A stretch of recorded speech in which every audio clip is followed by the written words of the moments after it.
Thank you madam. Thank you. ఇక్కడ ఉన్న ఆత్మ బంధువులందరికీ ముందుగా ఆత్మ ప్రణామాలు. ముందుగా బ్రహ్మర్షి పితామహ పత్రిజీ గారికి, అలాగే spiritual tablet research foundation founder and chairman doctor GK గారికి నా ఆత్మ ప్రణామాలు. అలాగే ఈ జ్ఞానాన్ని అందించి మమ్మల్ని ఎంతో ఒక అడుగు ఎలా వేయాలి, వేస్తే మీకు వచ్చిన సమస్యలు అసలు ఏ విధంగా మార్చుకోవచ్చు, నీ గుణాలను మార్చుకోవడం ద్వారా ఏ సమస్యని ఎలా మార్చుకోవచ్చు అని ప్రతి అడుగులో మాకు ఎంతో నేర్పిస్తున్నారు డాక్టర్ జీకే గారు.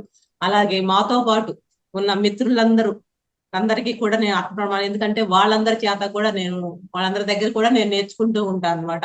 ప్రతిదీ వాళ్ళ మాటల ద్వారా కానీ, పనుల ద్వారా కానీ. అందుకే వాళ్ళందరికీ కూడా నా ఆత్మ ప్రణామాలు. Thank you madam. Thank you very much. నా పేరు నాగమణి అండి. మరి విజయవాడ ఊరు. 2019 అక్టోబర్లో మేడం నాకు ధ్యాన పరిచయం జరిగింది, కానీ కరోనా వల్ల నేను తెలుసుకోలేకపోయాను, బయటికి రావటం లేదు. తర్వాత చిన్నగా బ్రీఫ్ గా నా ఇంట్రడక్షన్ చెప్పి చిన్న టాపిక్ చెప్తాను మేడం. Okay madam. 2020 నుంచి అక్టోబర్ నుంచి పూర్తిగా అందులో కర్మచక్రం అనే బుక్ ద్వారా నేను శాకాహారం అంటే ఏంటి అసలు పూర్తిగా తెలుసుకోగలిగాను. శాకాహారం అని చెప్తున్నారు కానీ నేను దాని గురించి, అంటే మాంసాహారం మానాలి, ఎందుకు మానాలో చెప్పలేదు, నాకు తెలియలా. ఎప్పుడైతే ఆ బుక్ తీసుకున్నాను, చదివానో నాకు పూర్తిగా అర్థమైపోయింది. ఓహో, ఇది తినకూడదు, మనం తినే వస్తువు కాదు, ఇది తినేది కాదు అని చెప్పి అర్థమైపోయి వెంటనే మానేయటం జరిగింది. నేను మానేయటం జరిగింది. తర్వాత ఇంట్లో కూడా నా ఎనర్జీకి ఆటోమేటిక్ గా మా వారు కూడా మానేయటం జరిగింది. ఇప్పుడు మా ఇంట్లో మేమిద్దరం పూర్తిగా శాకాహారులు. పిల్లలు శాకాహారులు కారు కానీ వాళ్ళు చెప్తా ఉంటాము. కానీ ఇంట్లోకి మాత్రం నేను ఎలవ్ చేయను అసలు పూర్తిగా. ఎలవ్ 2 years నుంచి పూర్తిగా, 3 years నుంచి పూర్తిగా మేము ఇంట్లోకి ఎలవ్ అనేది లేదు. 1 సంవత్సరం మాత్రమే నాకు తెలియక అలా జరిగింది. ఇంకా తర్వాత ఆయన ఎప్పుడైతే శాకాహారంలోకి వచ్చారో పూర్తిగా మేము శాకాహారులు. ఇంకా నా ఫ్యామిలీ అంటే పెద్ద పాప పెళ్ళి అయిపోయింది, చిన్న పాప యుఎస్ చదువుకుంటుంది. నాకున్న ఖాళీ టయాన్ని ఈ ఆత్మ జ్ఞానం, నాకు సమయం దొరికింది అంటే ఖచ్చితంగా నేను ఈ జ్ఞానం నేర్చుకోవడానికి. ఎందుకంటే అందుకే నాకు ఈ సమయం ఇవ్వబడింది. మామూలుగా అయితే ఫ్యామిలీలో పడి అది ఏదని దాంతో వెళ్ళిపోతూ ఉంటాము. కానీ ఎప్పుడైతే నాకు ఆ సమయాన్ని నేను సద్వినియోగం చేసుకుంటున్నాను. ఎంతో జ్ఞానం తీసుకోవడం వల్ల స్పిరిచువల్ టాబ్లెట్ అనేది నాకు భయం అనే దానికి టాబ్లెట్స్ ఇస్తారంటే అక్కడ పరిచయం అయింది. టాబ్లెట్స్ కాదు జ్ఞానం, ఆ జ్ఞానం తీసుకోవటం కాదు, దాని ఆచరణ ద్వారా మనం ఎంతో ఆనందాన్ని పొందగలమని నేను ఈ 2 స్పిరిచువల్ టాబ్లెట్స్ ద్వారా నేర్చుకున్నాను. అలా నేర్చుకోవడం వల్ల 11 days వర్క్షాప్ చేయడం, నేను 11 days వర్క్షాప్ ఎంతో జ్ఞానాన్ని తీసుకోవడం, అక్కడ కొంతమంది మాస్టర్స్ పరిచయం కావడం, మేమంతా కలిసి ఒక వర్క్షాప్ ప్రతి వారం ఒక కమ్యూనిటీ హాల్ తీసుకొని అక్కడ వర్క్షాపులు కండక్ట్ చేయడం, మాస్టర్ ప్రతి వారం మాస్టర్ని పిలవడం, పౌర్ణానికి అమావాస్యకి ఫుల్ డేలు, ప్రతి నెల 6 క్లాసులు జరుగుతాయండి. అట్లా కోరంకిలో ఒక కమ్యూనిటీ హాల్ ఇప్పటికి కూడా 4 సంవత్సరాల నుంచి మెయింటైన్ చేయడం జరుగుతుంది. సెంటర్ ఒకటి ఓపెన్ చేసాము, మళ్ళీ అడ్మినిస్ట్రేషన్ సెంటర్ ఒకటి, అది కూడా అక్కడ కూడా పౌర్ణమి క్లాసు, కౌన్సిలింగ్లు అవన్నీ జరుగుతూ ఉంటాయండి. ఇక్కడ నా పాత్ర వచ్చేసరికి బ్యాక్ అండ్ వర్క్లు ఎక్కువ ఉంటాయండి. ఫ్రంట్ కి తక్కువ వస్తుంటా నేను, బ్యాక్ అండ్ వర్క్లకి ఎక్కువ. ఎందుకంటే నేను చేయగలననే ఒక ఉద్దేశంతో నన్ను జోనల్ ఇన్ఛార్జిగా కూడా నన్ను ఎంపిక చేశారు. అలా 11 days వర్క్షాప్ నేను చేయించడం కూడా జరిగింది. లాస్ట్ మంత్ లో మేము నెక్కల్లో ఒక 11 days పాటు ఉండే మాస్టర్స్ అందరికి నేను ఎలా చేశాను, అలా కొంతమంది మాస్టర్లని ఎలా అయితే మనం గ్రూపుల్లో పెట్టి ఎవరైతే వస్తారో వాళ్ళందరికీ కూడా నేను 11 days వర్క్షాప్ చేయించడం జరిగింది. అలా ఎంతో పరిచయం. వాటంతరి ద్వారా ఏంటంటే నేను నేర్చుకొని ఇప్పుడు నేను ఎవరి కోసం చేస్తున్నాను, నా చైతన్యం విస్తృతం అవటానికి. ఎందుకంటే ఈ భూమి అనే పాఠశాలలో మనం అందరం నేర్చుకోవటానికే వచ్చాం. ఈ భూమి అనేది ఒక పాఠశాల అని అందరికీ తెలుసు. నేర్చుకోవడానికి ఎవరి ద్వారా అంటే మన ఇంట్లో ఫ్యామిలీ వాళ్ళ ద్వారా, పిల్లల ద్వారా, భర్త ద్వారా, మన చుట్టుపక్కల బంధువుల ద్వారా, ఎవరైతే మనకు పరిచయం ఉంటే వాళ్ళందరి ద్వారా ఒక్కొక్కటి నేర్చుకోవడానికి వచ్చు. ఇక్కడ నేను ఇప్పటికీ బాగా నేర్చుకోవాల్సింది ఏంటంటే వాక్కు అనేది. ఎందుకంటే మనం కామన్ గా మాట్లాడుతూ ఉంటాము, కానీ అది కూడా అలా కూడా కాదు, ఇంకా ఇదిగా మాట్లాడాలి అనేది అది కూడా కొంచెం గౌతమి అనే అమ్మాయి మాకు సజెషన్స్ ఇస్తూ ఉంటదండి. తను చిన్నపిల్ల అయినా కానీ ఎంతో జ్ఞానాన్ని, వాళ్ళకు తొందరగా వస్తుంది అంటారు. ఎంతో జ్ఞానాన్ని, మమ్మల్ని ఏ విధంగా ముందుకు వెళ్ళాలి అనేది మమ్మల్ని నడిపిస్తూ ఉంటుందనే చెప్పొచ్చు. నేనైతే అదే చెప్తాను. ఎందుకంటే ఇక్కడ పిల్లలు అనేది లేదు, వాళ్ళ దగ్గర జ్ఞానం, ఎవరికి ఎంత జ్ఞానం అంతుంది వాళ్ళు ఆచరణలోకి తీసుకొస్తున్నారు అనేది బాగా అర్థమైంది నాకు. అలా ఆ ఫ్యామిలీలు నాకు వచ్చిన సమస్యలు, ప్రతి ఒక్క సమస్యని ఈ ఈ జ్ఞానంతో ఎందుకంటే బాధపడితే వచ్చేది మనకి జబ్బులే కదా.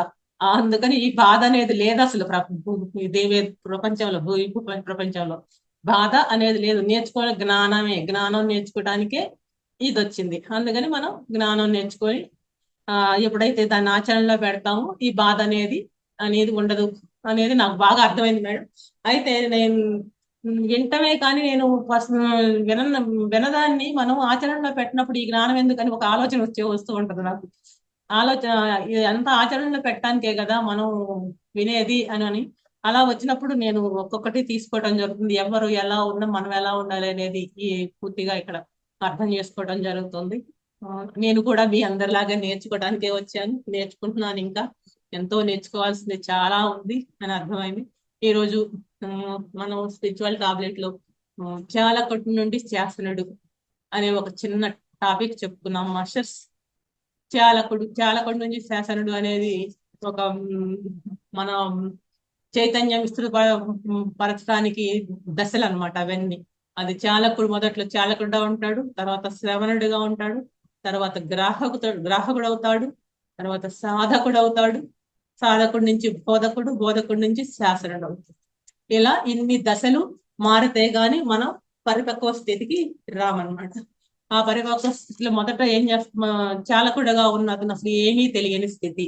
అంటే ఒక గొంగళి పురుగు 4 దశలు ఎలా దాటి వస్తుందో, ఒక చిన్న పురుగు నుంచి సీతాకోకలాగా ఎలా దాటి వస్తుందో, అలాగే మన ఆత్మ కూడా పరిపూర్ణంగా దశలు, ఇలాంటి దశలు కూడా ఆత్మజ్ఞానం చైతన్యాన్ని విస్తృతపరచడానికి ఇలాంటి దశలన్నీ మనం కూడా దాటి రావాలి. మొదటగా చాలకుడుగా ఉంటాడు. అసలు ఏమీ తెలియని స్థితి చాలకుడు అంటే కామన్ గా పెరగటము, తర్వాత సాధారణ మానవులాగా నిద్ర లేవటం, తినడము, తిరగటము, పిల్లల్ని కనటము, ఫ్యామిలీకి సంబంధించింది అనమాట. అంతా ఏమి వాళ్ళ దానికోసమే ప్రాధాన్యత ఇస్తూ ఉంటారు. సంపాదన కోసం కూడా ప్రాధాన్యత ఇస్తూ ఉంటారు. కుటుంబం కోసం అంటే ఇప్పుడు పిల్లలు ఉన్నారు, వాళ్ళ చదువులు, పెళ్లిళ్ళు, ఇలా. మళ్ళీ ఫ్యామిలీలో పెద్దవాళ్ళు ఉంటారు, వాళ్ళ కోసం ఏం చేయాలి, సంపాదించి ఎక్కడ పెట్టాలి, వీళ్ళందరికీ ఏమి ఇవ్వాలి, ఇదంతా సాధారణ స్థితి. ఆ స్థితి నుంచి కుటుంబ పేరు ప్రతిష్టల కోసం కూడా కష్టపడుతూ ఉంటాడు. ఒక చాలకుడి స్థితి అంటే ఏమీ తెలియదు అక్కడ. ఓన్లీ వాళ్ళకి తెలిసింది ఫ్యామిలీలో ఏం చేయాలి, వాళ్ళు పిల్లలకి ఏం చేయాలి, ఎంత సంపాదించుకోవాలి, ఇది చాలకుడి స్థితి. ఇలా ఈ విధంగా దైనందిన కాలం మొత్తం ఇలా గడిపేస్తూ ఉంటాడు అనమాట. అంటే అతనికి ఏంటంటే పక్క వారితో పని ఉండదు, ఇక ఎదుటి వారి గురించి ఆలోచన ఉండదు. కొన్ని రోజులకు ఎదుటి వారి కొద్దిగా పక్క వారి కోసం ఆలోచించడం మొదలు పెడతాడు. ఆలోచన ఎందుకు, తనకు ఏదైనా అవసరానికి ఆదుకుంటారని చెప్పి పక్క వారి కోసం ఆలోచించడం మొదలు పెడతాడు. ఆ నేపథ్యంలో అతను ఇచ్చిపుచ్చుకోవడం నేర్చుకుంటాడు అనమాట. అంటే నేను ఇస్తే నాకు ఇంకేదైనా వస్తుంది అనే ఆలోచన. ఇప్పుడు అలా ఆలోచించినప్పుడు ఏం చేస్తానంటే ఆటోమేటిక్ గా నేను మంచి చేస్తే నాకు మంచి జరుగుతుంది అని, ఆ విధంగా ఎదుటి వారికి ఏదన్నా చేస్తే నా పిల్లలకు మంచి జరుగుతుంది అని ఆలోచిస్తాడు అనమాట. అలా దాన ధర్మాలు చేస్తూ గుళ్ళు గోపురాలకు తిరుగుతూ ఉంటాడు. అంటే ఇప్పుడు మనం ఆటోమేటిక్ ఇంతకు ముందు మనం ఏం చేసేవాళ్ళం, గుళ్ళకి వెళ్ళి ఆ మొక్కులు ఈ మొక్కులు ఇచ్చి దాన ధర్మాలు చేసేవాళ్ళం చూడప్పుడు మనకి ఏమీ తెలియని స్థితి అనమాట అది. ఏమి తెలియని స్థితిలో మనం అలా దాన ధర్మాలు చేస్తూ పుణ్యక్షేత్రాలు అవన్నీ తిరుగుతూ ఉంటాడు అనమాట. అలా ఏది ఇక్కడ నేర్చుకోవడానికి ఏంటంటే నాకు ఏదన్నా ఇస్తే నేను ఇస్తే నాకు తిరిగి వస్తుంది అనే ఉద్దేశంతోనే ఆ విధంగా ఒక చాలకుడు స్టేజ్ లో వాళ్ళు తిరుగుతూ ఉంటారు అన్నమాట. తర్వాత కొన్ని రోజులు కొన్ని జన్మలు అంటే ఒక జన్మ నేర్చుకోవటం ఉంటుందని మనం చెప్తున్నాం కదా, మళ్ళీ కొంత జన్మ వేసిన తర్వాత మళ్ళీ దీన్ని రిపీట్ అవుతున్నప్పుడు ఇంకా కొంచెం అతను వ్యాపారాలు దెబ్బతినడము, లేకపోతే పంటలు సరిగా పండపడము, కుటుంబానికి ఏదైనా తనకు కానీ ఏదైనా అనారోగ్యాల సమస్యలు ఎదురవుతూ తీరని కష్టాలు మొదలవుతాయి అనమాట. అంటే వా కష్టాలు వచ్చినప్పుడు వాటిని తట్టుకొని నిలబడలేక ఏం చేస్తాడంటే బయటికి వెళ్ళాలనుకుంటాడు. ఆ బయటికి వెళ్ళాలనుకున్న పురాణాల గురించి ఎక్కడికైనా వెళ్ళి గుళ్ళోనే కూర్చుంటాం కదా, మనకి ఏవో బాధ కలిగినప్పుడు దేవుడి దగ్గరికి వెళ్ళేవాళ్ళం ఇంత ముందు కూడా. అలాగే వెళ్ళి పురాణాల గురించి భగవంతుని లీలల గురించి వింటాం మొదలు పెడతారు అనమాట. అవి వినటానికి బాగుంటాయి కదా, అప్పుడు మనసు ప్రశాంతంగా ఉంటుంది కదా. అవి ఆ శ్రవణం అలవర్చుకుంటాడు అనమాట. అంటే గత జన్మల సంస్కారం ఉన్న వారిలో, ఆత్మపరంగా పరిపక్వత ఉన్న వారిలో ఇది సహజంగా ఎటువంటి కష్టం రాకుండా ఆత్మజ్ఞానం గురించి తెలుసుకోవాలని తపన కలుగుతుంది అనమాట. కానీ ఇప్పుడున్న స్థితిలో అది చాలా అవసరం కూడా అందరికీ. సహజంగానే ఆ ఈ కష్టం రాగానే మనం ఏం చేస్తామంటే వెళ్ళి గుళ్ళో కూర్చుంటాం సహజంగా. అంటే గుళ్ళో అంటే గుడి దేవుడికి మొక్కుంటాం అన్నట్టు, మొక్కుంటే నాకు ఇది వస్తుంది, పూజలు చేస్తే అది వస్తుంది అని సహజంగా ఇంతకుముందు చేసేవాడు. ఆ విధంగా అలా వెళ్ళినప్పుడు అక్కడ చెప్పేయన్ని వింటాను, అక్కడ ఏం చెప్తున్నారు ఆ గుడిలో ఎవరన్నా మాట్లాడుకుంటే వినటము. ఎందుకంటే అక్కడ మనకు వచ్చేసరికి అంతా పాజిటివ్ వైబ్రేషన్స్ ఉంటాయి. గుడి దగ్గరికి వచ్చేసరికి ఎవరో ఒకరు మంచి విషయాలే మాట్లాడుకుంటూ ఉంటారు అక్కడ. అలా వినటం మొదలు పెడతాడు. ఆ స్టేజ్ శాలకుడి స్టేజీ నుంచి శ్రవణుడి స్టేజీకి వస్తాడు అనమాట. అలా వినటం మొదలు పెడినప్పుడు అప్పుడు ఆ విన తర్వాత వింటుంటే ఏమనిపిస్తుంది, ఇదంతా మాయ నిజమా అని ఒక డౌట్ వస్తుంది అనమాట. అంటే సతులు సుతులు మాయ, సంసారం మాయ అంటాం కదా. అంటే నన్ను కట్టిపడేసే బంధాలు ఇవన్నీ అని అక్కడ అర్థమవుతుంది. ఇక్కడి నుంచి నేను విముక్తుడు అవ్వాలి. సంసారం అంటే కేవలం తామరాకు మీద నీటి బొట్టులా ఉండాలి. అంటే నీవు వచ్చేటప్పుడు ఏమీ తేలేదు, వెళ్ళేటప్పుడు ఏమీ తీసుకురాలేదు. ఆ స్టేజీలో అంటే అంతకుముందు స్టేజీలో అతను చాలకుడు స్టేజీలో ఏం చేశాడు, సంపాదనే మార్గంగా బతికాడు కదా, సంపాదన ఫ్యామిలీ మార్గంగా బతికాడు కాబట్టి అసలు దానికి మించి ఇంకా ఏదో ఉందని వినడం మొదలు పెడతాడు అనమాట. అదంతా మాయ, నేను ఎప్పుడు ఏం పట్టుకెళ్ళను అని అర్థమవుతుంది అనమాట. అలా వింటూ ఉంటూ ధ్యాన అనుభవాలు, ఆధ్యాత్మిక పుస్తకాలు, మాట్లాడే మంచి మంచి మాటలు చెప్తారు చూడండి, వాళ్ళందరి ప్రసంగాలు ఒక పురాణ కాలక్షేపం మాదిరి వింటూ ఉంటాడు అనమాట. ఇప్పుడు మనకి వీళ్ళు బయట మనకు బోళ్ళ మంది చెప్తా ఉంటారు చూడండి, వింటుంటే బాగా ఉంటాయి అనుకుంటూ ఉంటాం చూడండి, వాళ్ళ మాటలు బాగుంటాయి వినటానికి, ఆహ్లాదకరంగా ఉంటాయి, మనం బాధలో ఉన్నప్పుడు అవి వింటుంటే ఇంకా ప్రశాంతంగా ఉంటాయి అని అనిపిస్తూ ఉంటుంది చూడండి. అలా ఆ స్టేజిలో అక్కడ మనం వింటాం అనమాట. ప్రతిదీ ఒక మంచి మాటని ఎవరు ఎలా చెప్పినా గాని వింటూ ఉంటాం అనమాట. ఎప్పుడైతే విన్నప్పుడు అది ఇలా ఆత్మశాస్త్రం గురించి విన్న తర్వాత వింత వింత అనుభవాలు, విషయాలు తనకు నమ్మకసక్యంగా లేనప్పటికీ మంచి కథల రూపంలో చెప్తారు చూడండి, అవి ఇంకా ఆసక్తిగా ఉంటాయి అన్నమాట వినటానికి. ఎందుకంటే వీళ్ళు మనకు తెలియని కథలు కదా అవి అని వింటా ఉంటారు. అలా విన్నప్పుడు ఆసక్తిగా వింటుంటాం. ఉదాహరణకి ఒక కథని మనం చెప్పుకుందామండి. వాల్మీకి గురించి ఒక చిన్న కథ చెప్పుకున్నాము. వాల్మీకి తన భార్య పిల్లల కోసం ఎంతో సంపాదించాలని తాపత్రయంతో ఎన్నో దుర్మార్గాలు, హత్యలు చేస్తూ ఉంటాడు అనమాట. చేస్తూ వాళ్ళందరికీ రోడ్డు మీద అదే దారిలో ఎవరైతే ఎదురు పడతారో వాళ్ళందరి దగ్గర దోపిడీ చేస్తూ ఉంటారు అనమాట. అతనికి ఆ దోపిడీ చేసే తత్వం అనమాట వాల్మీకి. అతనికి నారదుడు ఎదురు పడతాడు ఒకసారి. నారదుడు ఎదురుపడి అయితే దోచుకోపోతా, కామన్ గా నారదుడు ఎవరి దగ్గరైనా దోచుకోవటం కదా అతని వృత్తి అది అని నారదుడి దగ్గర దోచుకోబోతాడు. నారదుడు అంటాడు, నేను సర్వసంగ పరిత్యాగిని, నా దగ్గర ఏమీ దొరకదు నాయన అంటాడు. అప్పుడు ఈ ఈ పదం కొత్తగా ఉంది ఏంటని వాల్మీకుడు అడుగుతాడు, సర్వసంగ పరిత్యాగి అంటే ఏమిటి అని అడుగుతాడు వాల్మీకి. అంటే నారదుడు చెప్తాడు, మనతో రాని దాని కోసం కాక మనతో వచ్చే దానికోసం పాటు పడేవాడిని సర్వసంగ పరిత్యాగి అంటారు అని చెప్తాడు అనమాట. అప్పుడు వాల్మీకి అర్థం కాలేదు ఆ మాట. మనతో ఏమొస్తుంది, ఏమి రాదు, మనతో రానిదేంటి ఏమొచ్చేది అంటేనే అక్కడ అర్థం కాదు అతనికి. ఆయనకి అర్థం కాదు, మళ్ళీ కాస్త వివరంగా చెప్పమని అడుగుతాడు. అప్పుడు నువ్వు ఇన్ని దోపిడీలు, హత్యలు చేస్తున్నావు, పాపాలు మూటగట్టుకుంటున్నావు, నీ పాపాలన్నీ నీ పరివారం పంచుకుంటుందా అని అడుగుతాడు. అప్పుడు నేను సంపాదించేదంతా నా పరివారం, నా పిల్లలకి, మరి నా భార్యకి, ఇంట్లో అందరికి పెడుతున్నాను, పంచుకుంటున్నారు కదా, నా పాపాన్ని కూడా పంచుకుంటారు అని చెప్తాడు. అయితే వెళ్ళి నీ భార్య పిల్లల్ని అడిగి రమ్మంటాడు వాల్మీకిని, నారదుడు. అప్పుడు ఇంటికి వస్తాడు. ఇంటికి రాగానే భార్య ఏం చేస్తుంది, రాగానే అతనికి నీళ్ళు ఇచ్చి అతనికి భోజనం ఏర్పాట్లు అయ్యి కావాల్సిన ఏర్పాట్లన్నీ చేస్తుందన్నమాట. చేసి భోజనానికి కూర్చున్న తర్వాత అతను అడుగుతుంది అనమాట, అడుగుతాడనమాట భార్యని. నేను సంపాదించే నేపథ్యంలో నేను కొన్ని పాపాలు చేశాను, నా సంపాదనతో పాటు నా పాపాలు కూడా పంచుకుంటావా అని అడుగుతాడు. ఆవిడేమంటుంది, అది ఎలా అవుతుంది, నువ్వు అంటే భర్తగా నువ్వు తెచ్చింది నేను అందరికీ పెడుతున్నాను, పిల్లలకి, మరి ఇంట్లో, అది నా బాధ్యత, అంతేగాని పాపాన్ని నేను ఎలా పంచుకుంటాను అంటుంది భార్య. అప్పుడు కొడుకుల దగ్గరకు కూడా వెళ్ళి అడుగుతాడు, నా పాపాన్ని పంచుకుంటారా అని. మేము మిమ్మల్ని అడిగామా, నీవే సంపాదించావు, నువ్వు సంపాదించకపోతే అడుగు తింటావు, నీ పాపాన్ని మేమెందుకు పంచుకుంటామని కొడుకులు కూడా అంటారు అనమాట. అతనికి ఏమీ అర్థం కాదు అసలు. ఆ మర్నాడు ఏం చేస్తారు, మళ్ళీ నారదుల దగ్గరికి వెళ్తాడు. తను చెప్తాడు అనమాట.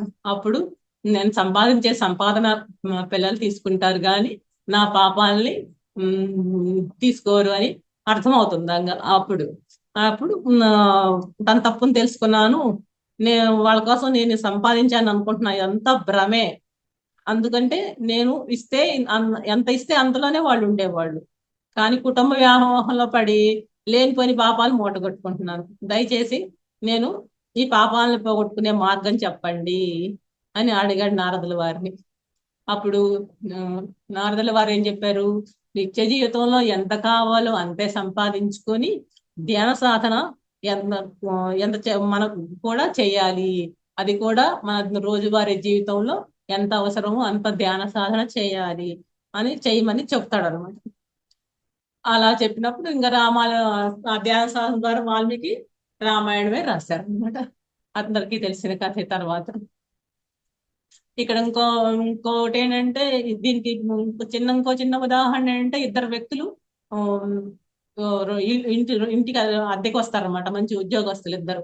2 ఏళ్లలో ఇద్దరు అద్దెకి వస్తారు. ఒక వ్యక్తికి సంపాదన అంతా ఇంటికి పెయింట్, అంటే అద్దెకి వచ్చిన ఇంటికి పెయింట్ వేయటం, ఇంట్లో గోడలు పడిపోతే ఇంటికి సంబంధించి అంత మొత్తం ఇంటికి పెట్టాడు అనమాట, ఏది తన సంపాదనని. అది అద్దె ఇల్లు శుభ్రంగా ఉండాలి అని చెప్పి పెయింట్లు, అలమార్లు, లేకపోతే ఇంట్లో ఏదైనా వస్తువు, ఇంట్లో ఏది బాగాలేకపోతే ఇంటికి సంబంధించి దానికి పెట్టుబడి పెట్టేశాడు అనమాట. ఇంకో వ్యక్తి ఏం చేశాడు, తన సంపాదనలో కొంత భాగాన్ని, అంటే ఇంట్లో వస్తువులు, ఫ్రిడ్జ్, టీవీ, మంచాలు, ఇలా కొనడం వచ్చేసాడు అనమాట. ఇద్దరు వ్యక్తుల్లో ఇల్లు ఖాళీ చేయమన్నప్పుడు ఇల్లు ఖాళీ చేయనప్పుడు ఫస్ట్ రెండో వ్యక్తి ఏమో తన కొనదాన్ని తీసుకొని వేరే ఇంటికి వెళ్ళిపోయాడు. మొదటి వ్యక్తి ఏం చేశాడు, ఈ ఇంటికి పెయింట్లో ఏం చేశాడు, అవి తీసుకుంటాడు, మరి అద్దిల్లు కదా, తీసుకెళ్ళటానికి కుదరదు కదా, ఇల్లు అది ఎట్లా తీసుకెళ్తాడు, ఎలా, నేను ఖాళీ చేయను ఇలా అట్లాగే సంసారానికే పరిమితమైన వారు చిన్న చిన్న విషయాల పట్ల, అంటే పిల్లలు, నా భార్య అని చనిపోయాక కూడా అక్కడక్కడ, అంటే నా భార్య, నా పిల్లలని ఆత్మ ఏంటంటే చనిపోయిన తర్వాత కూడా అక్కడక్కడే తిరుగుతుంది, ఓన్లీ సంసారానికి పరిమితమైన వారు మాత్రం. అలా అయితే జ్ఞానం ఏం చేస్తుంటాడు, తన వారి కోసం సంపాదన చేస్తూ కూడా తన ఆత్మజ్ఞానం కావాల్సిన వనరులు కూడా అన్ని మూట కట్టుకుంటూ ఉంటాడు. మనం సంపాదన చేస్తూనే ఉన్నాము, దానికి మనకు ఆత్మజ్ఞానం ఎంత కావాలో అంత తీసుకుంటూ ఉన్నాము. అంటే ఎంతవరకు కావాలో అంతవరకే సంపాదించి మిగతాది టైం ఆత్మజ్ఞానానికి మనం సాధన కోసం, మన ఆత్మజ్ఞాన చైతన్య విస్తృతి కోసం పెట్టాలి. అంటే ఇక్కడ మళ్ళీ తర్వాత ఏం చేస్తాం, ఇక్కడ మన చనిపోగానే ఇక్కడ మన పని అయిపోయింది అని పని అయిన తర్వాత మనం ఎలా వెళ్తాము, ఏం తీసుకెళ్తామంటే జ్ఞానాన్నే తీసుకెళ్తాము.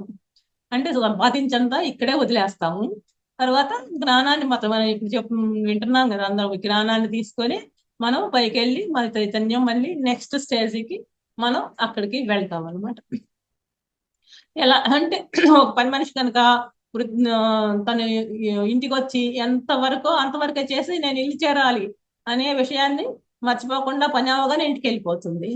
ఆ పని మనిషి మీరు ఎంత బాగా చూసినా గానీ నా ఇల్లు నేను చేరాలి అన్న తపన, దాని వెనక ఆనందం ఎలా ఉంటుందో ఈ భూమి మీద మనకు పని అవగానే మన పైలోకాలలో మన నిజమైన నివాసానికి చేరుకుంటాం అనమాట. అంటే మనం పని మనిషి పాత్ర లాంటిది మన జీవితం. ఎక్కడ భూమి అనే పాఠశాలలో మనం పని చేయడానికి వచ్చాము, నేర్చుకోవడానికి వచ్చాము. ఇది అయిపోగానే మళ్ళీ పైకి చేరుకుంటాం, మన ఇంటికి మనం చేరుకుంటాం. అంటే మన పని అవగానే తను సంపాదించిన జ్ఞానాన్ని పొంది వెళ్ళవలసిన తరుణం రాగానే మనం పైలోకానికి వెళ్ళిపోవాలి. అంటే శ్రవణుడు ఇలాంటి కథలు విషయాలు చాలా వింటాడు. అందులో కొన్ని యద్భావం తద్భవతి, నీ వాస్తవానికి నువ్వే సృష్టికర్తవు, జ్ఞానాగ్ని దగ్ధ కర్మాణం వంటి విషయాలు విని ఉంటాడు. వాటి వల్ల మెల్లగా గ్రహించటం మొదలు పెడతాడు. ఇలాంటి కథలన్నీ వినటం వల్ల విని వాటిని గ్రహించటం మొదలు పెడతాడు అనమాట. ఇందులో ఏదో ఉంది, నేను నేర్చుకోవాల్సింది. అంటే చాలా శ్రవణుడు అయ్యాడు. ఆ వినటం వల్ల ఆత్మజ్ఞానం అనేది ఎంతో అద్భుతంగా వినటం వల్ల నేను నేర్చుకోవాల్సింది ఏదో ఉందని గ్రహించటం మొదలు పెడతాడు అనమాట. అంటే అప్పుడు గ్రహించడం మొదలు పెట్టినప్పుడు అతనికి వచ్చే క్వశ్చన్ ఏంటి, నేను ఈ భూమి మీదకి ఎందుకు వచ్చాను, ఈ చావు పట్టుకలు ఏంటి, కొందరు పేదవాళ్ళుగా ఎందుకు పుట్టారు, కొందరు ధనికులుగా ఎందుకు పుడతారు, మరి కాసేపు సంతోషం ఎందుకు, దుఃఖం ఎందుకు, తల్లిదండ్రులు కూడా లేని అనాథలు ఎందుకు పుడతారు, ఈ రోగాలకు కారణం ఏంటి, అంటే తక్కువ ఆయుష్తో కొందరు ఎక్కువ ఎందుకు తక్కువ, మరి కొందరు ఎక్కువ ఆయుష్తో ఎందుకు పుడతారు, మరి వికలాంగులుగా మనం ఎంతో మందిని చూస్తూ ఉంటాం కదా, రకరకాల వ్యక్తులు, వీళ్ళందరూ ఎందుకు పుడతారు అనే క్వశ్చన్ వస్తుంది. వీటికి అసలు వీటి మార్గం ఏంటి, అంటే నేను నా కష్టాలు ఎలా పోగొట్టుకోవాలి, దానికి నేను ఏం చేయాలి, ఏం చేస్తే ఈ కర్మలు దగ్ధమవుతాయి, యద్భావం తద్భవతి అనే దానికి అర్థం ఏంటి, ఇలా అతను గ్రహించడం, ఒక్కొక్క దాన్ని ఏమైతే చెప్తున్నాడో అలా గ్రహించడం మొదలు పెడతాడు అనమాట. నా వాస్తవానికి నేనే సృష్టించుకుంటున్నాను, ఆ జ్ఞానం అయితే కలిగితే కర్మలు దగ్ధం అవుతాయి అంటున్నారు. మరి ఆ జ్ఞానాన్ని పొందడం ఎలా, అన్నిట్లో ఎలా ఉండాలి, అంటకుండా ఎలా ఉండాలి, దాన్ని ఆచరణలోకి తీసుకురావటం ఎలా, ఇలా గ్రహించటం, ఒక్కొక్కటి ఆలోచించటం మొదలు పెడతాడు అనమాట. నేను ఈ భూమి మీదకి ఏం చేయటానికి వచ్చాను, ఏం పొందటానికి వచ్చాను, అంటే ఇక్కడ నిన్ను ప్రేమించేవాడు నీ పతనానికి కారణం అవుతాడు. ఇక్కడ పాయింట్ అంటే నిన్ను ప్రేమించేవాడు ఎందుకంటే అది ఏమి చెప్పరు ఎక్కడ అతనికి. నిన్ను ద్వేషించేవాడు నిన్ను ఎదుగుదలకు కారణమవుతాడు, ఎందుకంటే అక్కడ మనం నేర్చుకుంటాం. అతను ఏదో మనల్ని అంటున్నాడు అంటే అక్కడ మనం ఏదో నేర్చుకుంటాం అన్నమాట. ఎందుకంటే ప్రేమించే వ్యక్తి మనకి చెప్పరు, ఎప్పుడైతే మనం ద్వేషిస్తున్నాడో అక్కడ మనం అతన్ని చూసి మనం నేర్చుకుంటాం. దాన్ని కూడా ఆలోచిస్తాం, ప్రేమించేవారు ఎదగకుండా ఎలా చేస్తారు అనేది కూడా మనం, ద్వేషించేవారు ఎదిగేలా ఎలా చేయటం ఏంటి, అలా ఎన్నెన్నో విషయాలు ఆలోచిస్తూ అవగాహన చేసుకునే ప్రయత్నంలో ఒక చిన్న, మళ్ళీ ఇక్కడ కూడా మనం గ్రాహకుడు స్టేజ్ లో కూడా ఒక చిన్న ఘట్టం తీసుకున్నాము. రాముడిని కైకేయి ఎంతో ప్రేమిస్తుంది అనమాట. రాముడి కష్టం ఏంటో బాధ ఏంటో ఏమిటో తీసుకోవాలని తెలియదు. ఒక రోజు ఉన్నట్టుండి రాముడు కష్టం అంటే ఏమిటో, వైరాగ్యం ఎలా వస్తుందో అని ఆలోచించేస్తాడు. అది మందర రూపంలో కైకేయి మాయ మాటలు చెప్పి రాముడిని అడవి పంపిన ఉదంతా మనకి కథంతా మనకి తెలుసు కదా, అది గుర్తొస్తుంది. నిజానికి దీనికి కారణం ఏంటి, రాముడు వైరాగ్యాన్ని అనే జ్ఞానాన్ని పొందాలనుకున్నాడు. అక్కడ అతను అనుకున్నాడు, అది కైకేయి రూపంలో వచ్చినప్పుడు రాముడు అందరికంటే కైకేయి అద్భుతంగా తను ప్రేమిస్తుంది రాముణ్ణి. దానికోసం నేను ఇప్పుడు వైరాగ్యం అనే జ్ఞానాన్ని పొందా కాబట్టి నీ రూపంలో నీ సహాయం అందించమని కైకేయిని అడిగాడు. రాముడు ఎంతో ప్రేమతో పెంచిన కైకేయి రాముడి కోరిక తీర్చేందుకు తను కోల్పోయి ఒక విలన్ పాత్ర మీద వేసుకుని రాముడి కోసం త్యాగం చేస్తుంది. అది అందరికి తెలిసిన కథ. అంటే బాధలు లేకుంటే భవిష్యత్తే లేదన్నారు ఎవరు, భగవాన్ ఓషో అనమాట. అంటే ఒక ప్రణాళిక వేసుకొని ఈ భూమి మీదకి వచ్చాం, ఆ విషయం ముందు ఎలా అర్థం చేసుకోవాలి, ఇవన్నీ తెలియాలంటే కొంత ధ్యాన సాధన అవసరం. ఎప్పుడైతే మనము కళ్ళు మూసుకొని ధ్యాన సాధన లోపలికి మనం ప్రయాణిస్తున్నాము, అప్పుడు మనకి ఖచ్చితంగా సాధన ద్వారా మనకి ఎన్నో అనుభవాల రూపంలో జ్ఞానం అనేది అందించబడుతుంది అనమాట. మన లోపలే ఉంది ఈ జ్ఞానం అనేది, బయట లేదని అందరికీ తెలిసిన సత్యమే అది. ఎందుకంటే అందరూ ఎన్నో సంవత్సరాల నుంచి జ్ఞానం అనేది చేస్తున్నారు కాబట్టి సాధన అవసరం. అయితే ధ్యానం చేస్తే ఇవన్నీ తెలుసుకోగలం. అనుభవాలు పొందాలంటే మూల చైతన్యం ఏదైతే ఉందో దాంతో మనం మమేకం కలిగినప్పుడే ఇవన్నీ అర్థమవుతాయి అని అనుకుంటాడు. ఎప్పుడైతే ఆ లోపలికి కూర్చుంటామో ధ్యాన సాధనలో మన లోపలికి మనం అంతఃప్రయాణం చేస్తాము, అప్పుడే ఇవన్నీ మనకి అర్థమవుతాయి. అలా సాధన మొదలు పెడతాడు అనమాట. క్రమేపీ విషయాన్ని గ్రహించి ధ్యాన సాధన ద్వారా అనేక అనుభవాలు పొంది, ఎందరో సాధుల అనుభవాలు విని తాను పొందవలసిన సమాధానాలు అన్నిటినీ ధ్యానం తొలిమట్టు అనే విషయాన్ని పూర్తిగా గ్రహించి తర్వాత సాధకుడి స్థితిలోకి వస్తాడు. అక్కడ గ్రహించడం మొదలు పెట్టాడు, తర్వాత సాధకుడి స్థితిలోకి వస్తాడు అనమాట. ఎప్పుడైతే ఇప్పుడు మనం ఆ జ్ఞానాన్ని విన్నాడు, గ్రహించాడు, చెప్పిన దాన్ని అప్పుడు సాధకుడు స్టేజ్ కి వస్తాడు అనమాట. అంటే నిరంతరం ఇక్కడ సాధన చేయడం మొదలు పెడతాడు అనమాట. అంటే త్వరగా పనులు ముగించుకోవటం, మన టైం చూసుకొని ధ్యానం చేయటం, ధ్యానం గురించి అవగాహన ప్రతి పుస్తకం చదవడం, ఎక్కడ ధ్యానం గురించి వివరించి చదువుతున్నారు అక్కడ పరిగెత్తడం, శ్లోకాలు, పద్యాలు, విషయాలు, రకరకాల విషయాలు చదవటం, వాటికి అర్థం తెలుసుకోవటం, ఒక విధమైన మొత్తులో మునిగి తేలుతూ ఉంటాడు. కొత్త కథ నేర్చుకోవాలని ఒక తపన ఉంది కదా అతనికి. ఆ సాధనలో ఒక రకమైన మొత్తులో తేలుతూ ఉంటాడు అనమాట.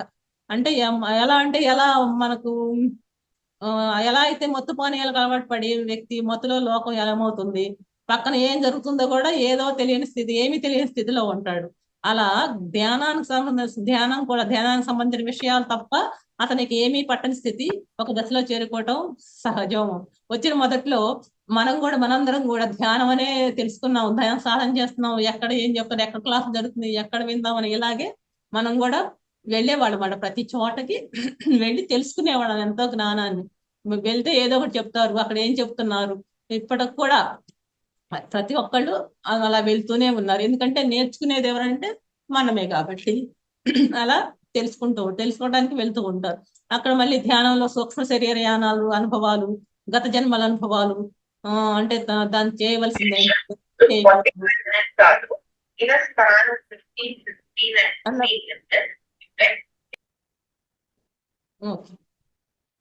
ఏం చేయకూడదు అన్న విషయాల మీద స్పష్టమైన అవగాహన తెచ్చుకుంటాడు అనమాట. విశ్వశక్తి పొంది తన ఒంట్లో నొప్పులు, ఒత్తిడి, టెన్షన్ లాంటివి తగ్గించుకోవటం, ఇలా రకరకాల అనుభవాలు పొందుతాడు. మార్కండేయుడు ఆయుష్ పెంచుకున్న కథ కూడా ఉంది కదా. ఆ విధంగా ధ్యానంలో మనం మంత్రపిండం ఎలా అవుతుంది, ఇలా ఈ విధంగా సాధన జ్ఞానము తీసుకోవటం మొదలు పెడతాడు అనమాట. అంటే ఈ సాధనలో అతను నేర్చుకునేది ఇంకా ధ్యానంలో ఎంతో మంది మాస్టర్లను ధ్యానంలోనే చూడటము, దర్శించటము, అదే ఇచ్చిన సందేశాలు తీసుకోవటం, సూక్ష్మ శరీర ధ్యానము అని అది కూడా గ్రహించగలుగుతారు అనమాట. ధ్యానం ద్వారా శక్తి వలన శరీరంలో రుగ్మతలు తగ్గుతాయి. సూక్ష్మ శరీరం ద్వారా కొంత పుస్తకాలు చదవటం ద్వారా కొంత ధ్యానుల అనుభవాలు వినడం ద్వారా, కొంత సజ్జన సాంగత్యం ద్వారా ఎంతో ఆత్మజ్ఞానాన్ని మనం పొందుతూ ఉంటాం అనమాట. ఈ బుక్స్ ద్వారా కానీ, ఎవరైనా చెప్పడం ద్వారా కానీ, ఇలా జూమ్ సెషన్స్ లో పాల్గొనడం ద్వారా కానీ, ఇలా ప్రతి ఒక్కటి అనుభవాన్ని పొందుతాం అనమాట. చివరగా ధ్యాన సాధన ద్వారా ఈ భూమికి పరిపూర్ణమైన ఆనందాన్ని పొందుతాము అన్న సత్యాన్ని తెలుసుకుంటాడు అనమాట. ఆత్మజ్ఞానం పొంది ఈ భూమి మీద శాశ్వతమైన పరిపూర్ణమైన నిత్యానందాన్ని పొందుతాము అని మనం తెలుసుకుంటాం. ఈ జన్మలో ఎలా ఉండాలి, ఎలా ఉండకూడదు, ఏం తినాలి, ఏం తినకూడదు, ఏం మాట్లాడాలి, ఏమి మాట్లాడకూడదు, ఎలా ఆలోచించాలి, ఏం ఆలోచించకూడదు, ఇలా ఎంతో జ్ఞానాన్ని పొందుతాడు. నా దుఃఖానికి నేనే కారణం అని తెలుసుకుంటాడు. నన్ను నేను మార్చుకోవటం అంటే నన్ను నేను తెలుసుకోవడమే. నన్ను నేను ప్రేమించుకోవడం ద్వారా అందరూ నాకు అర్థమవుతారు అనే జ్ఞానాన్ని ఎప్పుడైతే మనల్ని మనం ప్రేమించుకుంటాం అప్పుడు ఎదుటి వ్యక్తి ఖచ్చితంగా అర్థమవుతాడండి. జ్ఞానాన్ని పొందిన అనుభవాలు పంచుకునే ప్రయత్నంగా బోధించడం మొదలు పెడతాడు. ఎప్పుడైతే అలా అనుభవాలన్నీ తీసుకుంటాడో వాటిని మళ్ళీ ఎదుటి వ్యక్తులకి బోధించడం మొదలు పెడతాడు. అంటే ఇతరులు మారాలంటే ముందు మనం మారాలి అని గ్రహించి దాన్ని పూర్తిగా ఆచరణలో పెడతాడు అనమాట. ఎప్పుడైతే తను తీసుకున్న ఆత్మజ్ఞానం ఏదైతే ధ్యానం ద్వారా కానీ, సజ్జన సాంగత్యం ద్వారా కానీ ఆత్మజ్ఞానం ఏదైతే తీసుకున్నాడో ఆ ఆత్మజ్ఞానాన్ని మళ్ళీ అందరికీ చెప్పాలనుకుంటాడు అనమాట. ఎప్పుడైతే అది గ్రహించడం, అది బోధించడం అనమాట, బోధకుడు అవుతాడు అనమాట అక్కడ. విన్నది అనుభవించింది మొత్తం బోధన రూపంలో తీసుకొస్తాడు అనమాట. తాను పొందిన అనుభవాల ద్వారా ఏ ఆనందాన్ని అయితే పొందాడో ఆనందాన్ని తనతో పాటు అందరూ పొందాలని ఒక తపంతో అందరికీ తాను పొందిన జ్ఞానాన్ని పంచడానికి నిరంతరం ధ్యానోపచారం చేస్తూ ఉంటాడు. ధ్యాన స్థితిలో ఎలా అయితే విశ్వశక్తి పొందుతున్నాడో ఇతరులకు కూడా తాను బోధించేటప్పుడు ఎక్కువ ఎక్కువ శక్తిని పొంది మరిన్ని అనుభవాలు పొందుతూ ఉంటాడు అనమాట. అంటే పంచే కొద్దీ పెంచబడుతుంది, దాచుకుంటే దోచబడుతుంది అనే విషయాన్ని గ్రహిస్తాడు. ఎప్పుడైతే మనం మాట్లాడతాం మనకున్న జ్ఞానాన్ని చెప్పడం మొదలు పెడతామో ఆటోమేటిక్ గా మన లోపల నుంచి వస్తూ ఉంటాయి అనమాట. ఎలాంటి మాటలు మాట్లాడాలి, సరైనది ఏది, సరికానిది ఏది, ఇవన్నీ మనకి వస్తూ ఉంటాయి. అలా పంచుతూ ఉంటే మనకు వచ్చి ఇంకా జ్ఞానం పెంచబడుతూ ఉంటుంది అనమాట. మనం అంటే కనీసం మన వయసు ఎన్ని సంవత్సరాలు అంతసేపు కనీసం ధ్యానం చేయాలన్నమాట, ఆధ్యాత్మిక పుస్తకాలు చదవాలి, మరి సజ్జన సాంగత్యం చేయాలి. ఈ 3 రోజువారీ జీవితంలో మనకి ఖచ్చితంగా కంపల్సరీ కావాలి.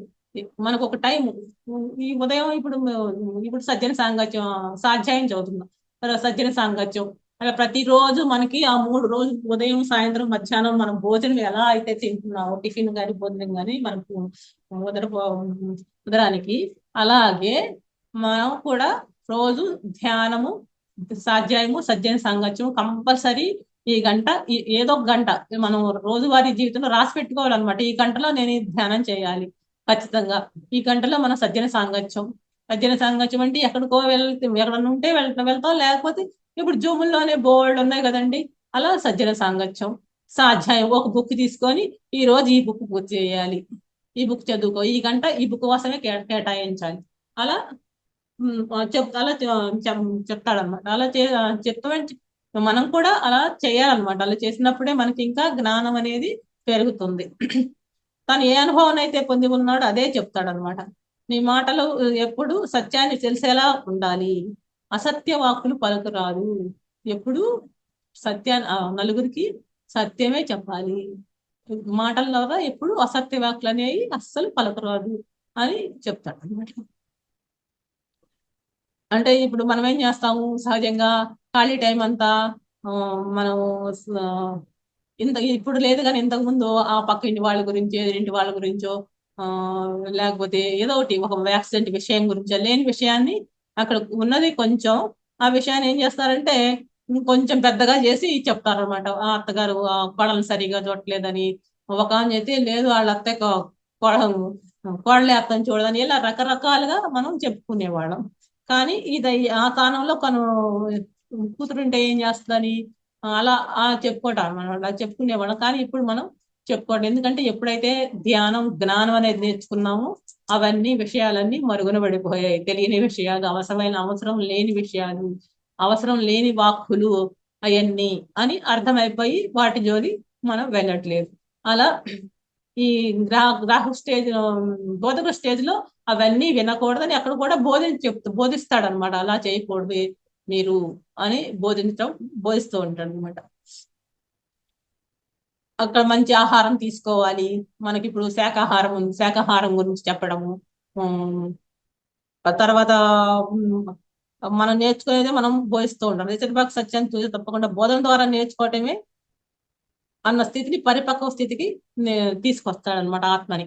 ఎప్పుడైతే బోధన ద్వారానే మనం నేర్చుకుంటాం అనమాట. ఎక్కువ స్వాధ్యాయము, సజ్జన సాంగత్యము వరకే ధ్యానము, తర్వాత ఎప్పుడైతే మనం బోధిస్తామో దాని ద్వారా ఇంకొంచెం నేర్చుకుంటాం. ఎందుకంటే ఇక్కడ మనం ఏం చెప్తున్నాం అనేది మనకి ఎరుకల స్థితిలో ఉంటాం అనమాట.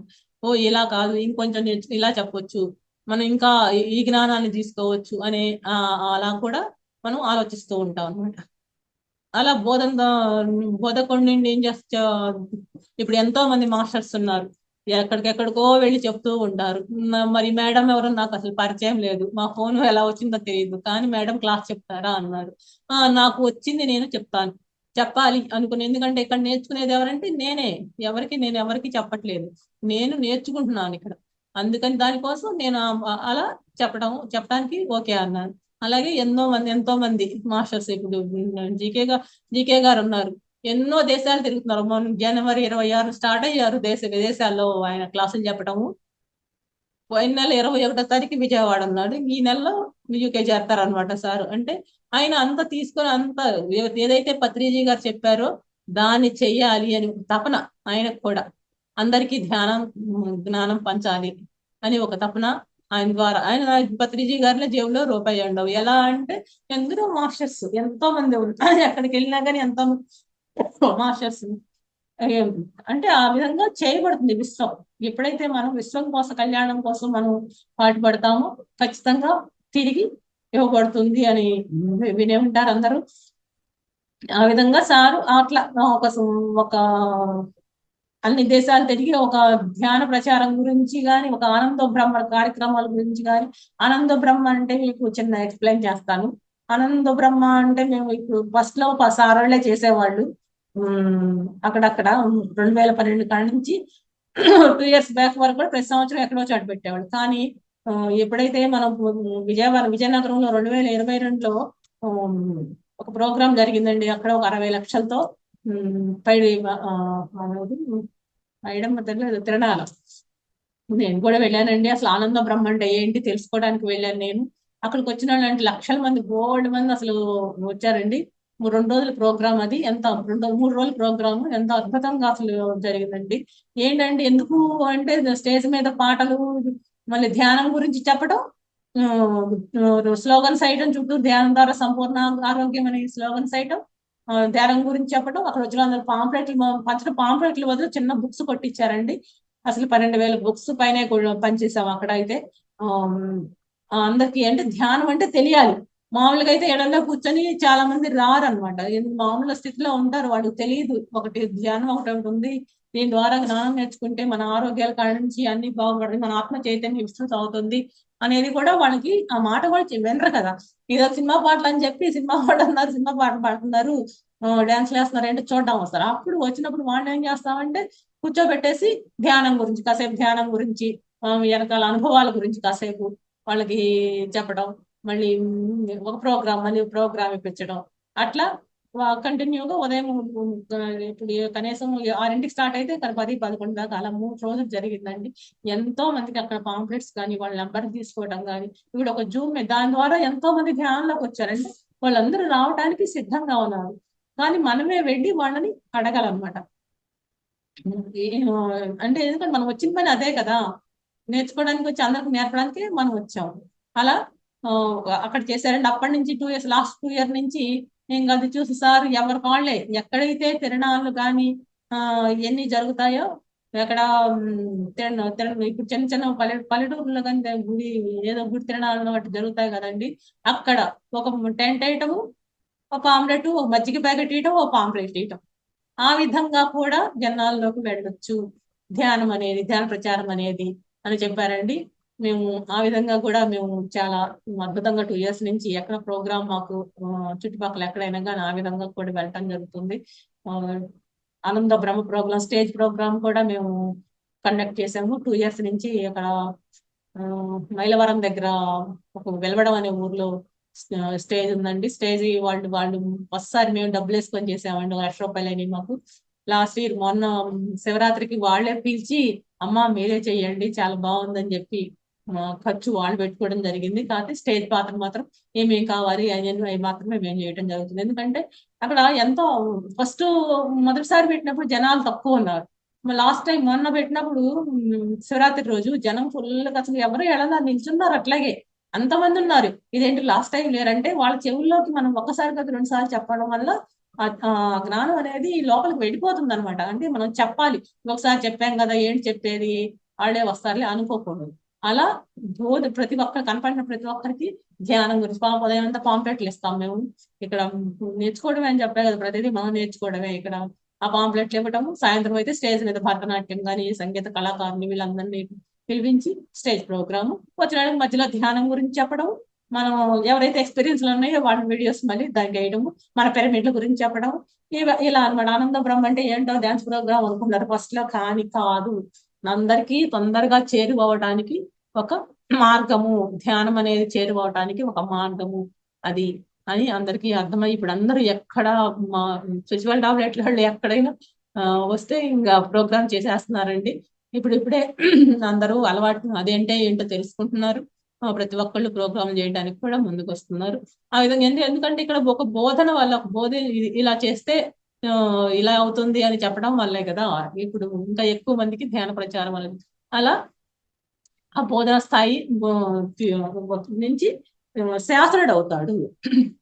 శాసన అంటే నిరంతరం బోధన ద్వారా నేర్చుకుంటూ ఒక నిర్ణీత సమయాన్ని అంటే కొన్ని సంవత్సరాల తర్వాత శాసనగా మారుతారనమాట వాళ్ళు. ఇప్పుడు పత్రిజీ గారు కానీ ఇప్పుడు జీకే గారు కూడా నేను ఖచ్చితంగా చెబుతా. ఆయన ఏం చెప్తే చెయ్యండి ఇది అవుతుంది అని చెప్పేస్తారు. ఆయన సహజ ఏదన్నా అడిగితే అలా శాసనలు అవుతారు అనమాట. అంటే వాళ్ళు నోటి వెంట వచ్చిన మాట వేదం అవుతుంది. ఏదంటే వారు సంకల్పించింది పలికినవి వారి చోట ఉన్న ఫలం అన్ని కూడా ఫలప్రదంగా ఉండి పూర్తిగా భౌతికంలోకి అవి చోటు చేసుకోవడం మనం గమనిస్తాము. ఏదైతే జరుగుతుందో దాన్ని వాళ్ళు ఇది మంచి జరుగుతుంది కాబట్టి మీరు ఇలా చేయండి అని వాళ్ళు ఖచ్చితంగా చెప్తున్నారండి. ఆ చెప్పినప్పుడు నేను దాన్ని చేసుకుంటూ పోయినప్పుడు దాన్ని బట్టి ఫలితాలు కూడా మేము అనుభవిస్తున్నాము కొన్ని. మా అంటే తాము తలిసింది దైవం ఒకటి తలిసింది అని రెండు ఒకటే అయ్యాకనే పరిస్థితి మనం ఇక్కడ స్పష్టంగా తెలుస్తుంది అనమాట.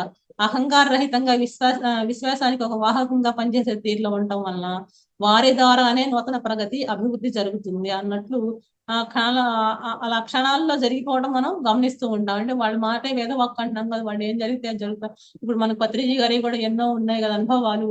వర్షం కానీ ఏదైనా ప్రోగ్రామ్ జరిపి వర్షం ఆగిపోవడము నేను విన్నాను. వైజాగ్ లో చుట్టుపక్కల మొత్తం కుంభవృష్టి కురిచింది, కానీ ఏదైతే ప్రోగ్రామ్ జరుగుతుందో అక్కడ కురవలేదు. అది వాడి ద్వారా శాసనంగా మారిపోతారు. మనకు తెలియదు అవన్నీ. అది ఎప్పుడైతే మనం సాధన వీటన్నిటి ద్వారా పెంచుకుంటాం ఖచ్చితంగా అవి కూడా మనం ఆ స్టేజ్కి ఎందుకంటే వెళ్తాము. ఎందుకంటే మనం కూడా పరమాత్మ నుంచి వచ్చిన అంశాత్మలే కదా, మనం కూడా పరమాత్మలాగా అయిపోతాం ఖచ్చితంగా ఎప్పుడైతే మనం ఆ స్టేజ్కి వెళ్ళగలుగుతాము. అంటే ఇంతవరకు ఈ భూమిని సంస్కరించే ప్రయత్నంలో సఫలీకృతమైన మహానుభావులు కొన్ని శాసనాలు మనం గమనిస్తే వారు చెప్పిన విషయాలు అప్పటికప్పుడు చాలా విడ్డూరంగా సహజంగా అనిపించిన కొన్నాళ్ళకి అవే పరమ సత్యంగా మారడం మనం గమనిస్తాము. అంటే బుద్ధుడేమన్నాడు, అహింస పరమో ధర్మ అన్నాడు. మన వాస్తవానికి మనమే సృష్టికర్తలం అన్నాడు సేతు. అంటే నోటిలోని మౌనం మనసులో శూన్యం దాని పేరే ధ్యానం. అంతే కదా. పత్రిజీ గారు అన్నారు, శ్రీకృష్ణుడు ఏమన్నాడు, జ్ఞానాగ్ని దగ్ధ కర్మాణం అంటే జ్ఞానం వల్లే కర్మలన్నీ దగ్ధమవుతాయి అని శ్రీకృష్ణ పరమాత్మ చెప్తారు. అంటే నువ్వేది కావాలనుకున్నావు ముందు ఇతరులకు ఇవ్వు. మనం ఏదైతే అవ్వాలనుకుంటున్నాం ముందు ఇతరులకు ఇవ్వు.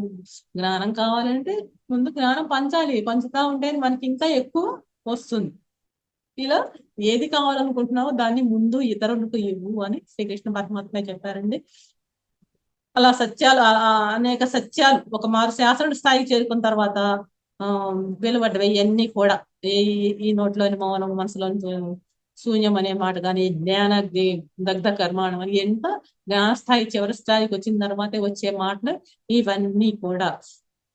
ఆ స్థితిలో అంటే మంచి చెడు ధర్మాల అతీతంగా ఉండే జ్ఞానం కోసం ఆత్మ నలిపే ప్రయాణమే జీవితం. అంటే మంచి చెడు ధర్మం అధర్మం లేదు. ఈ ఆత్మ పూర్తిగా ఫైనల్ స్టేజ్ లో నేర్చుకున్న తర్వాత ఫైనల్ స్టేజ్ లో ఇంకా కామ్ గా ఉంటుంది అనమాట.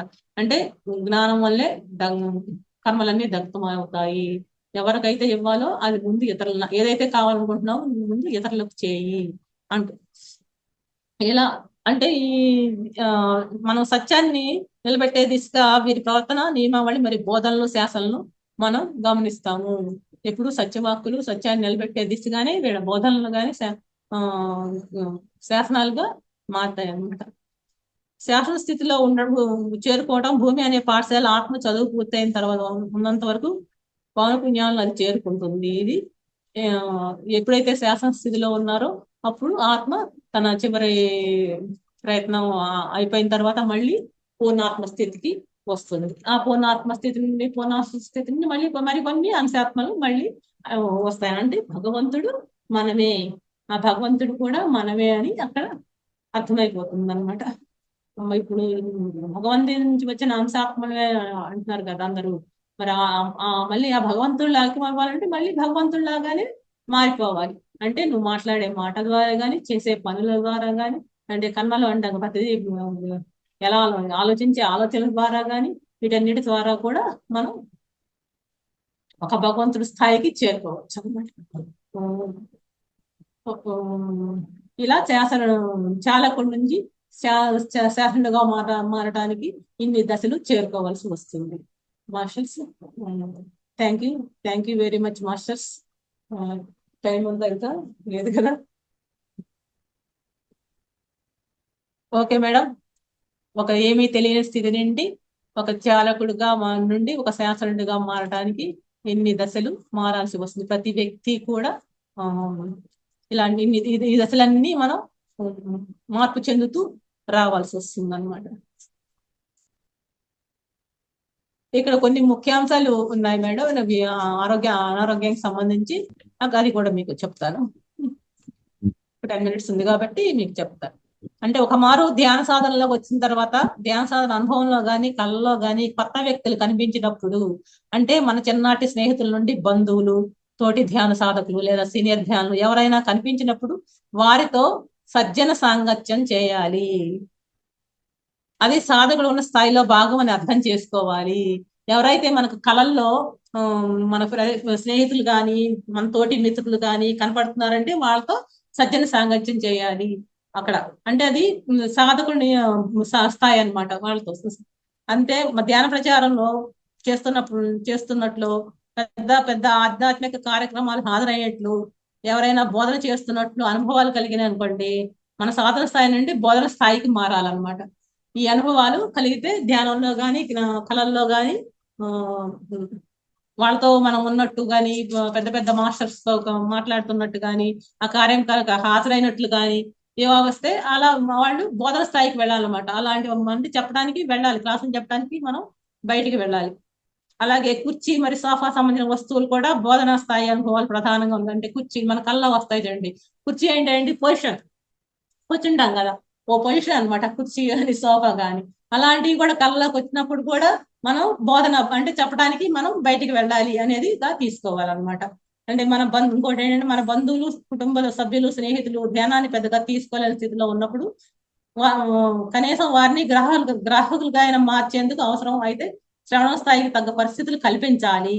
అంటే వాళ్ళకి ఏం అర్థం కాదు కదా, కొత్త కదా, ముందు మనం వాళ్ళతో తీసుకెళ్ళటం, బయటికి తీసుకెళ్ళాలన్నమాట. వాళ్ళతో మనతో పాటు తీసుకెళ్తే వాళ్ళు కూడా వినటం మొదలు పెడతారు అనమాట. అక్కడ పెద్ద పెద్ద కార్యక్రమాలు తీసుకెళ్ళటం మంచిది అనమాట. నెలవారీ ఆధ్యాత్మిక ప్రత్యేకలు కానీ, వారి పేరును చందా కట్టడం, ఆధ్యాత్మిక పుస్తకాలు, సీడీలు భౌతిగా ఇవ్వటం, మన తోటి ఆధ్యాత్మిక ఆనంద విహారయాత్రలకు ఉత్తేజపరికి తీసుకెళ్లటం మొదలైనవి ధ్యానానికి ఉపయోగపడే పిరమిడ్ బహుకరించడం వంటివి చేయాలన్నమాట. అంటే మనం అంటాం మన వాళ్ళు ఎంత చెప్పినా రాలేదు, వీళ్ళు మనకి ఎన్నిసార్లు చెప్పినా రావట్లేదు అంటా చూడండి. అలా అనకూడదండి. కనీసం ఏదో టైంలో వాడు వస్తాడు, ఎందుకంటే తెలియని స్థితిలో ఉన్నాడు, చాలా స్థితిలో ఉన్నాడు. వాళ్ళకి ఏం చేయాలంటే నెల ఓ పుస్తకం వచ్చేటట్టు మనం తీసుకునే పుస్తకం తీసుకెళ్లి వాళ్ళకి వాళ్ళ పేరు కూడా ఒక 400 రూపాయలు సంవత్సరం వాళ్ళు చదివారనుకోండి, వాళ్ళు జ్ఞానవంతులు అయితే ఆనందంగా ఉంటారు కదా. అది మనం అందుకే కదా వచ్చాము, మరి ఆ పనులన్నీ చేయడానికే కదా మనం కూడా వచ్చాము. అలా వాళ్ళకి పుస్తకాలు ఇవ్వడమో, లేకపోతే ఎక్కడికైనా కార్యక్రమాలకు మనతో పాటు తీసుకెళ్లటము, లేకపోతే ధ్యానానికి సంబంధించిన ఒక పిరమిడ్ బహుమతిగా ఇవ్వడము, మన అనుభవాలను చిన్నగా అంటే మనం చెప్పడం, మన శ్రవణగా చెప్తా ఉంటే షేర్ చేయటము, అలా చేసినప్పుడు కూడా వాళ్ళు కూడా మనకి ఈ ధ్యానంలోకి వస్తారనమాట.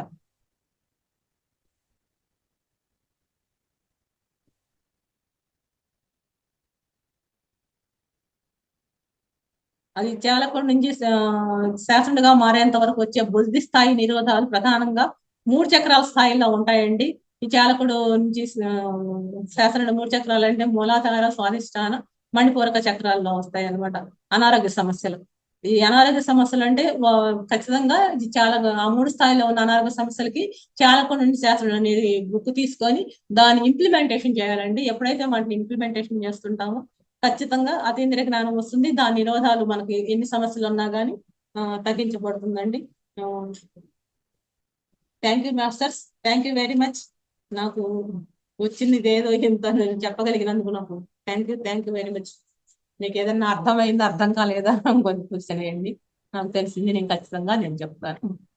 Thank you madam. Thank you very much. చాలా చక్కటి జ్ఞానాన్ని మాకు స్పిరిచువల్ టాబ్లెట్స్ రూపంలో మాకు అందించినారు. Thank you very much madam.